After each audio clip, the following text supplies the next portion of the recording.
Hello, good morning, welcome to the Aspire lesson classes. आज हम discuss करने वाले हैं introduction of chapter number 4 class 12 chemical kinetics.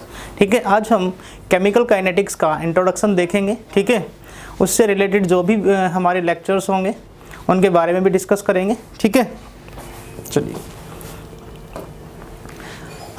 Chemical kinetics आपने पढ़ रखा है। Chemical kinetics is the branch of chemistry which deals with the rate of chemical reaction, है ना।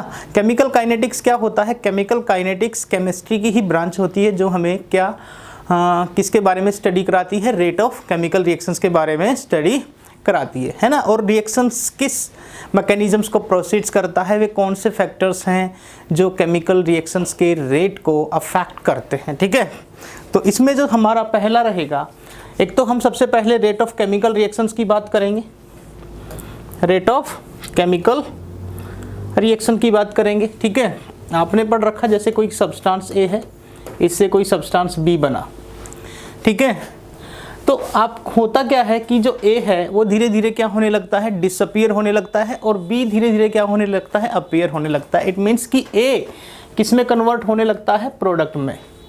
रिएक्टेंट किस में कन्वर्ट होने लगता है? प्रोडक्ट में। ठीक है, तो यहाँ से हम जो रेट निकालेंगे, रेट यहाँ से जो होगा रेट ऑफ रिएक्शन, वो होगा change in concentration, change in concentration of reactant over product with respect to time, है ना।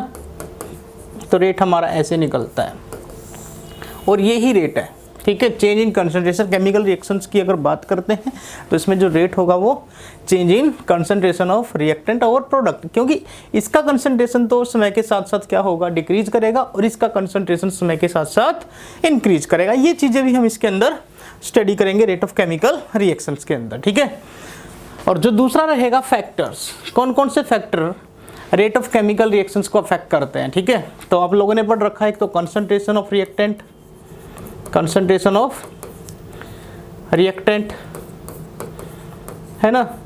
टेम्परेचर पे डिपेंड करता है, टेम्परेचर पे डिपेंड करता है। थर्ड फैक्टर आपने अफेक्ट ऑफ कैटालिस्ट भी देख रखा है, affect of catalyst. And fourth factor आपने in the presence of sunlight भी हम रिएक्शन करते हैं, in the presence of sunlight, है ना। तो ये आपके फैक्टर्स रहेंगे। ये फैक्टर्स आप इसमें डिस्कस करोगे, factors affecting, factors influencing the rate of chemical reaction. Dependency देखते हैं, rate on concentration. Rate expressions की बात करते हैं। ठीक है, रेट कांस्टेंट निकालते हैं according to law of mass action.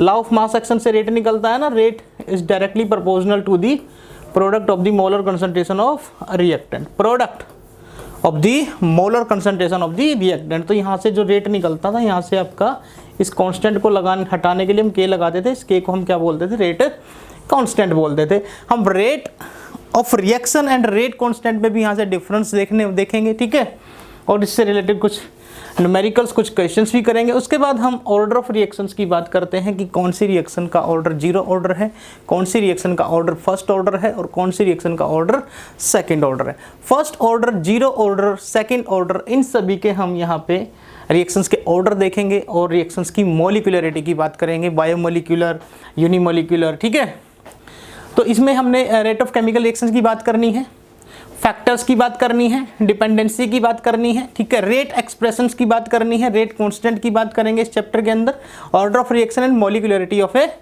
Reaction. ठीक है, इंटीग्रेटेड रेट एक्सप्रेशन, ये सबसे इंपॉर्टेंट पार्ट रहेगा इस चैप्टर का, very important. Integrated rate expression, यहाँ से क्वेश्चंस भी आएंगे आपके, जीरो ऑर्डर के लिए भी क्वेश्चंस आएंगे। ठीक है, जीरो ऑर्डर के लिए आप रेट एक्सप्रेशन लिख सकते हो। उसको निकालते थे हम, रेट इज इक्वल्स टू के ए रेज टू पावर 0। तो यहाँ से रेट निकलता था आपका, रेट इज इक्वल्स टू के, और हम रेट को क्या लिखते थे? Minus D of R by D T, ऐसे सोल्व होता था, इज इक्वल्स टू के।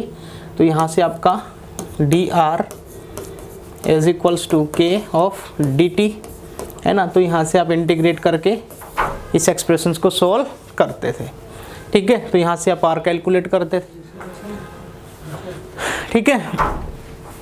ऐसे ही हम यहाँ से हाफ लाइफ रिएक्शंस भी निकालते थे। जीरो ऑर्डर के लिए भी हाफ लाइफ पीरियड निकलता था, फर्स्ट ऑर्डर के लिए भी, कि रिएक्शन हाफ टाइम में कंप्लीट हुआ, रिएक्शन हाफ कंप्लीट होने में कितना टाइम, हाफ टाइम निकालते थे, वहाँ से हाफ टाइम की बात करते थे, ठीक है।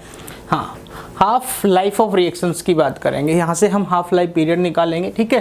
टेम्परेचर डिपेंडेंसी की बात करेंगे और इफेक्ट ऑफ कैटालिस्ट की भी बात करेंगे कि एक रिएक्शन है उसमें विदाउट कैटालिस्ट उसका एक्टिवेशन एनर्जी क्या होगा और विद कैटालिस्ट उसका एक्टिवेशन एनर्जी क्या होगा, एक्टिवेशन एनर्जी की भी बात होगी, ठीक है। और जो लास्ट में हम स्टडी करेंगे इसके अंदर कोलिजन थ्योरी की बात करेंगे, जिसमें हम अर्हेनियस इक्वेशन करने वाले हैं, अर्हेनियस इक्वेशन।